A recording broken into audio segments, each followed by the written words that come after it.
I've spent the last 30 years of my life sweating and taking hits for entertainment. I've carried 50-pound fur costumes on my body as Beast and Sweetums, the studios, Disney and whatever they've changed the name to now. I've spent the past 20 years also puppeteering and voice acting as a famous cartoon character you probably met at a theme park.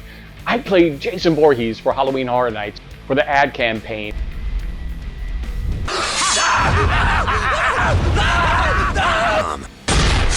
And for the moment in time, the grand opening of Halloween that year, here, take a look. Jason Voorhees!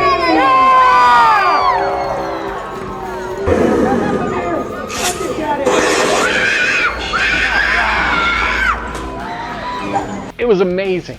I've taken hard hits and falls and car hits on sets like Sleepy Hollow.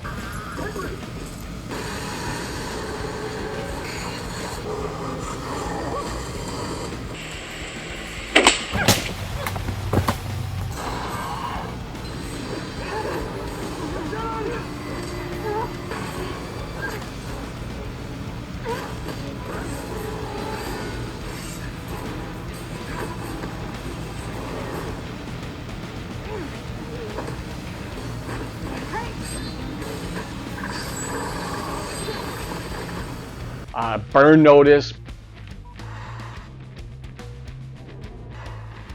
That's what happens when you wire a cell phone to a plastic cap in the gas tank instead of the electrical system. Son of a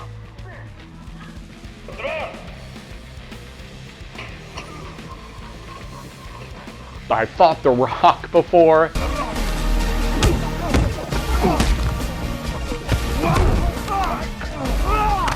If you ask a lot of old school guys, they'll tell you CG and digital effects are killing the industry. But as a guy who's actually lived in the trenches of practical effects, I have a secret for you. The digital age didn't kill our jobs, it saved our bodies. Today we're pulling back the curtain on the brutal reality of practical suits and how digital puppets completely revolutionized Hollywood. Welcome to Inside the Character.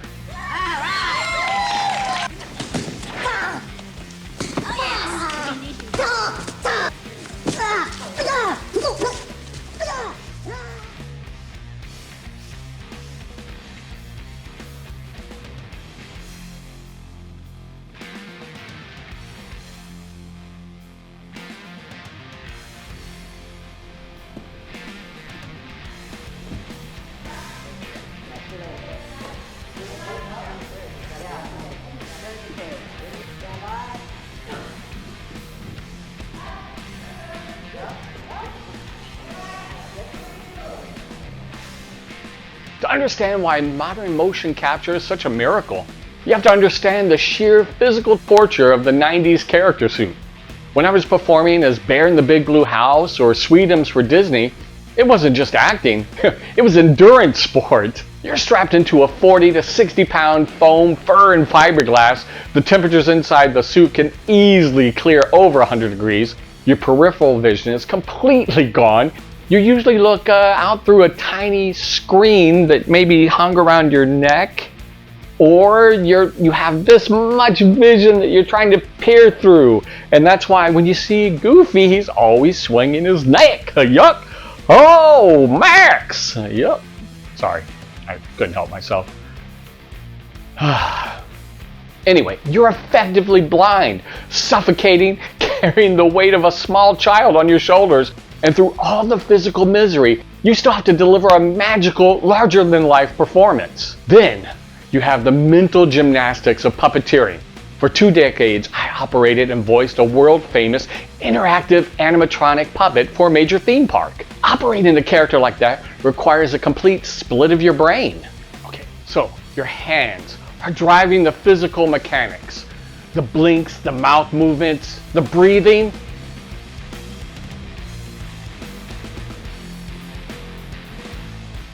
And while your voice, it's projecting a completely different larger-than-life character, personality you have to do and screams, or, get through crowds of screaming tourists. Oh, it's a lot, you know what I mean? Well, yeah, I do know what you mean. Oh, we gotta keep going. I mean, it's not like you're a ventriloquist. It's true, I'm not a ventriloquist. It's been great, but I gotta go. No, go that way.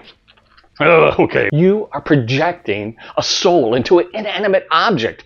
It's a beautiful art form, but practically speaking, it's incredibly restrictive. You're tethered to the mechanics. You can't just run across the room, do a backflip. The technology was the cage, being a puppet. So you're trapped here, and this is the range of you can go. He can't run and flip. I mean, he can, but it takes a lot of behind the scenes and more people when it's just you, yourself, and I. It's just me, myself, and I. Or just me, myself, and I don't know. Motion capture, pairing it with Unreal Engine or Blender or whatever you're using. When I finally traded, the heavy puppets and the suits for a lightweight Lycra tracking suit, it felt like I was flying. We call it a digital puppet.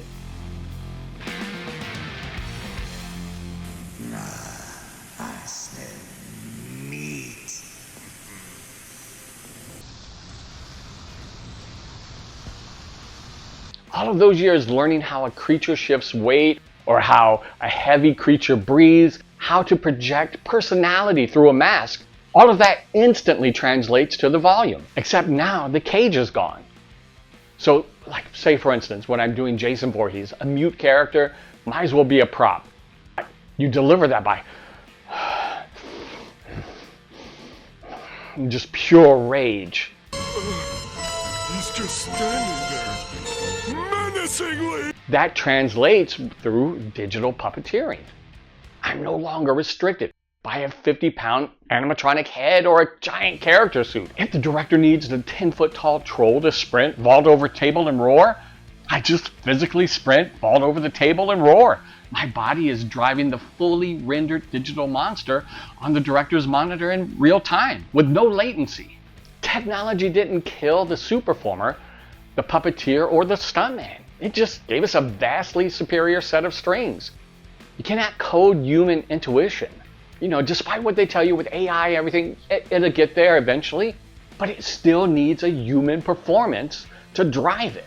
You can't program 30 years of knowing exactly how a body hits the concrete or exactly how to make a cartoon donkey breathe so that the child believes it's real.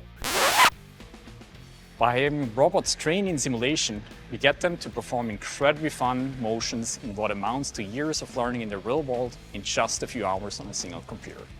Well, now we know you can train a robotic snowman and Star Wars droids 30,000 hours of information in just a day.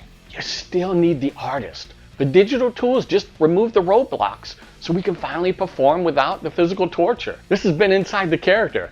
If you want to keep pulling back the curtain on the brutal, beautiful reality of Hollywood performance or theme park performers, hit the subscribe button and see you next time.